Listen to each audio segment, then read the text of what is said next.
Olá, meu nome é Késia, eu sou estudante do terceiro período de Direito e, a pedido do nosso professor de penal, estou aqui para poder explicar o limite da individualização da pena e limite das penas baseado na obra do autor Cesare Beccari, dos livros Delitos e das Penas.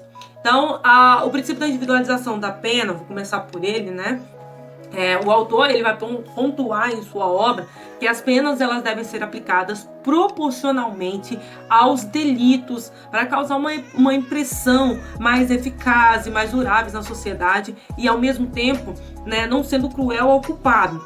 Então, é levar em conta as peculiaridades aplicadas para cada caso concreto, né? Porque cada caso é um caso, exatamente.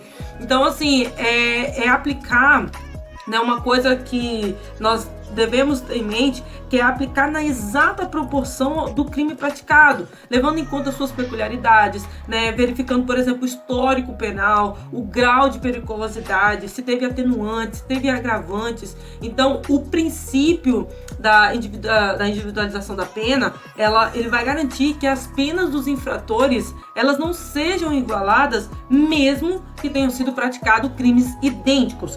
Né? Isso, no caso, o que acontece, né? Independente da prática da mesma conduta, cada indivíduo possui um histórico pessoal, devendo cada qual receber apenas a punição que lhe é devida por se referir exatamente a seres individuais. Por exemplo, nós pegamos aqui um caso concreto, né, de um homem que ele foi pego em flagrante, né? Em flagrante, até errei a palavra. E então, assim, o que estava acontecendo com ele, que o juiz ele havia aplicado ao acusado flagrado transportando cerca de 50 quilos de cocaína, pena similar ao do co-réu, sendo que o co-réu ele mantinha guardado em depósito, além de uma grande quantidade de armas apreendidas. Então, assim, ele levou, ao aplicar a pena, ele levou em consideração, né,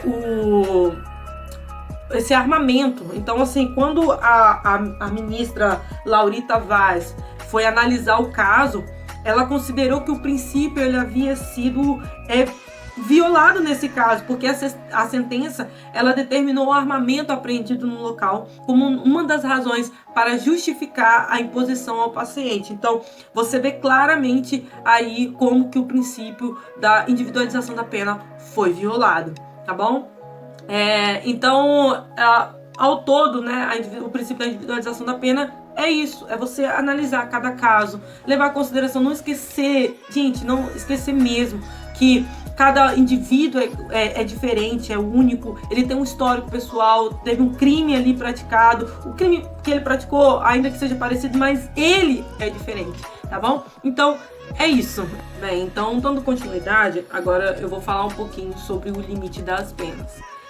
Lembrando que o livro do Cesare Beccari, ele foi um livro escrito, né, meados do século XVIII.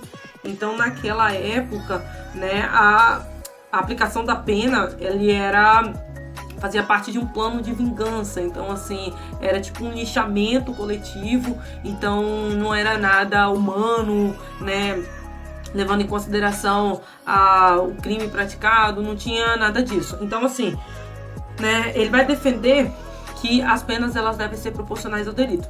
Engraçado que quando eu estava estudando sobre isso, eu pude perceber que esses dois princípios, tanto o limite da pena quanto a individualização da pena, é você tratar exatamente o caso, você está analisando um caso. Então, né, tem precedentes, tem um histórico pessoal, sim, mas esse caso ele tem suas particularidades. Então, por exemplo, aqui no Brasil, o limite, o aceitável, não, o que está de acordo com o Código Penal, é você aplicar a pena máxima de 30 anos. Isso não significa que um réu, um culpado, suposto culpado, ele possa ter uma sentença, né, de mais anos, né, acima de 30 anos. Mas o que o Cesare Beccari fala é isso, é defender que as penas elas devem ser proporcionais aos delitos. Se for roubo, é roubo, se é furto, se é homicídio, é homicídio, se defesa, esqueci o nome. Então é isso. Então, assim, ele vai enfatizar a sua ideia acerca desse ponto, dizendo que cabe ao legislador sábio estabelecer divisões principais na distribuição das penas proporcionadas ao delito e que não aplique os menores castigos aos maiores crimes. Isso é muito importante, né? Existe um limite das penas? Existe, mas é você ver a proporção desse crime, igual que eu vi, igual que eu falei. Por exemplo, se foi furto, é furto. Se foi roubo, assalto à mão armada, aquela coisa toda, tem que haver essa diferença. Então, o que o princípio está dizendo é você não aplicar penas máximas a um crime de menor proporção, ou vice-versa, você aplicar uma menor penalidade para um crime de maior proporção, tá bom? Então, eu espero que meu professor principalmente goste. Mas qualquer dúvida, procura o Dolivar. Tô brincando. Tá bom? Beijo para todos.